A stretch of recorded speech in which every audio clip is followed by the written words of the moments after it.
that he got $50,000 for it. I mean, Steph, you just signed for $205 million, so that's not really gonna hurt you. But $50,000 is $50,000, okay? But didn't you took the mouthpiece out your mouth, the saliva and everything, and the first time you did it, you threw it, and it hit a fan, right? To me, I'm thinking, all right, you learned your lesson. You should have learned your lesson. You should have been like, all right, I need to chill out.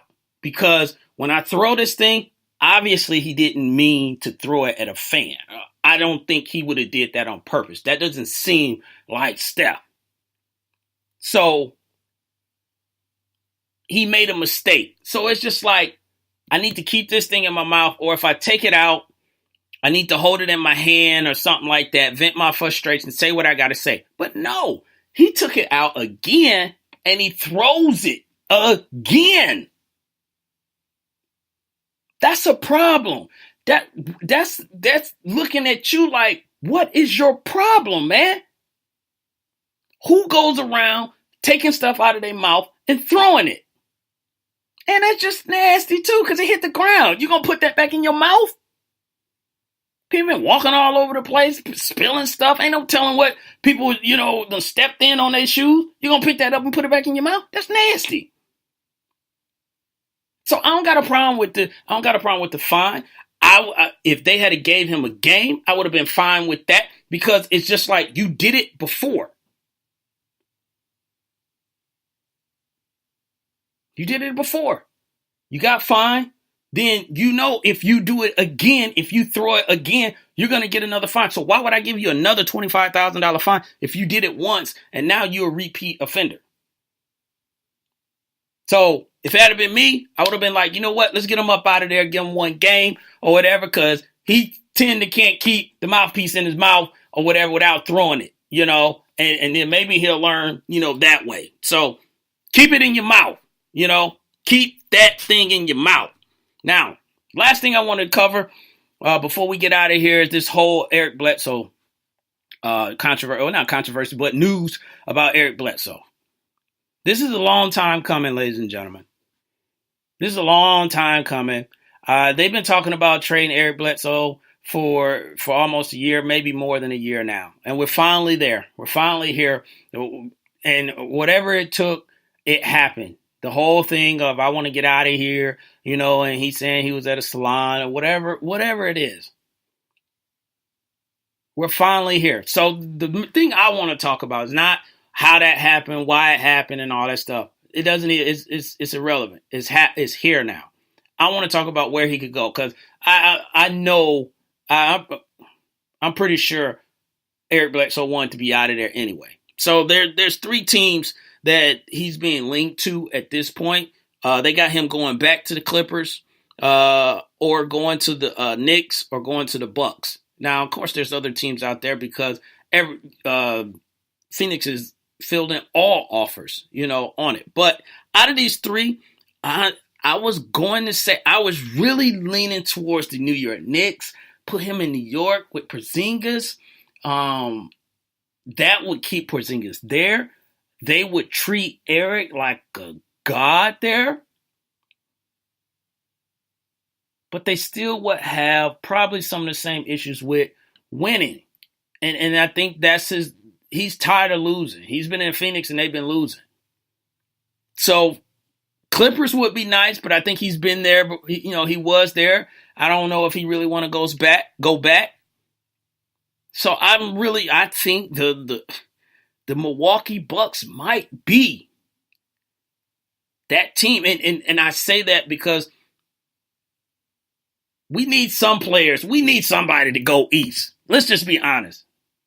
You got a few teams, but we need some other players to go east, so we can maybe even this thing out, a little bit. And Matt Farrell agrees with me. He says Milwaukee is a very interesting option. Yes, I think with him and Giannis Antetokounmpo, I think, that would be a nice combination. Jabari Parker is still there. They got the Hagen kid, that was Rookie of the Year last year. You got Jason Kidd as the coach. I think that would be a very nice combination. And that would take Milwaukee to another level. And don't forget, they got Jason Terry there, a veteran guy that he doesn't necessarily have to put Eric under his wing or anything like that. But he can go to Eric and be like, look, young fella, this, that, and get the best out of Eric as far as like coming from a player perspective.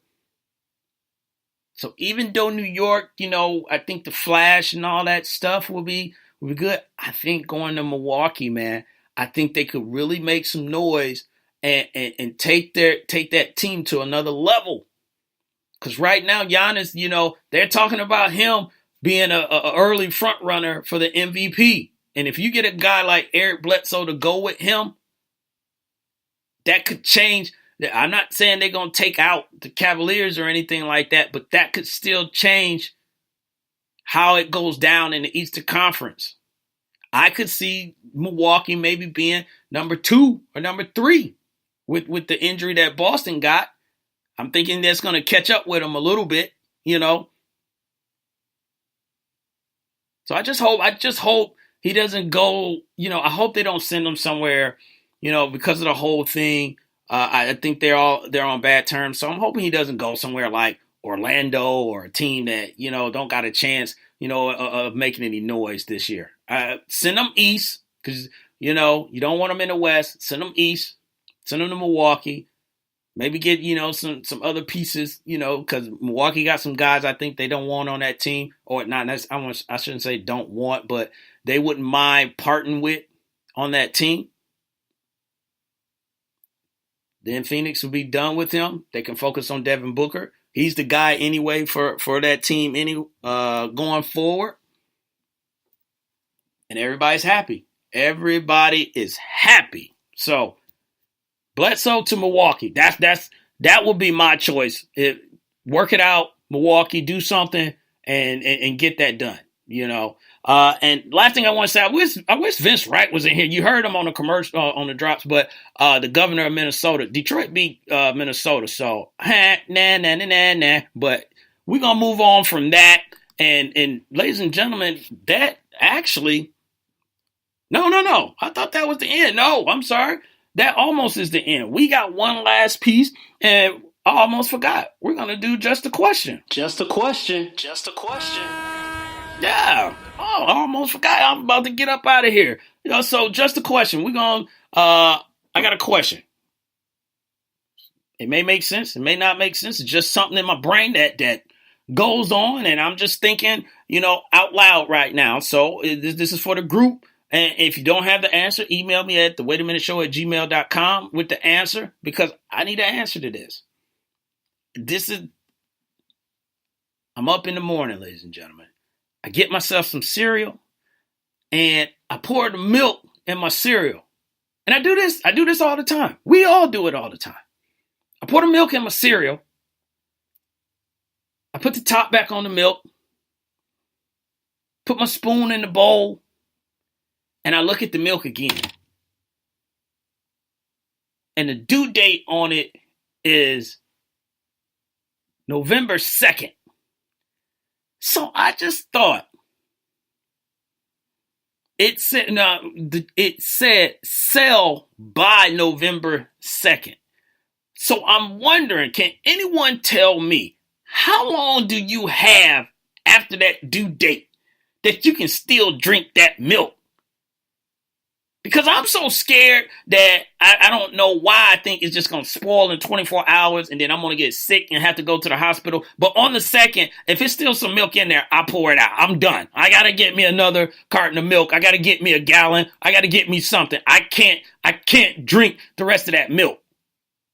So is it deadly? Do you got a week? Maybe do you got 3 days after the sale date? I need to know. That's just the question I got. How long do I actually really have after the date that I can still drink that milk? And that goes for a lot of stuff that's on cans, that's on loaf of breads or whatever.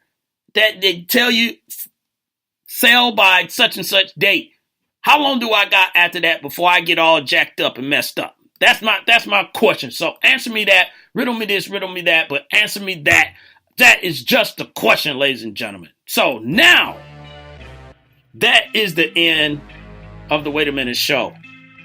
We've done it again. We've gotten through another Wednesday night, hump night, tucking you in for your sports fix. And I just want to say thank you once again to the Two Live Stews Radio Network for letting me get on here, act a fool, and have a good time with y'all good folks. So I'm going to get out of here, and I'm going to holler at y'all later. But as I do always, I want to make sure, I let everybody know I appreciate them. Shouts out to my man Big L. Thank you for joining the show. Matt Farrell, thank you for joining the show. Broncos, boy, thank you for joining the show. Big Ron in the building, thank you for joining the show tonight. My man Sid Galloway, I appreciate you for joining the show. Ben from BS3 Sports, I appreciate you for joining the show. 334 Bama, boy, thank you for joining the show. Clay Harris, 2020 Davis, I appreciate you for joining the show as well.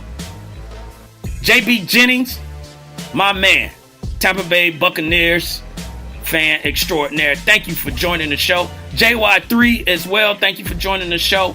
DJ Knox, thank you for joining the show. Brian Hill, thank you for joining the show. And all those people that was listening in, and not Nino the Wino as well, who's in this building, listen to the show. But all the people that was listening, I appreciate it. And I want everyone, as always, man, go into this weekend having a good time, having a positive time. Don't let nobody disturb your flow. Don't let nobody break you down. Don't let nobody tear down what you building up in this world. So, again, your man Jelani JB Bodie and my homie Lopan. We're gonna holler at y'all and do two things as always. Stay positive and push forward. And I'll holler at you later. Lopan, let's go.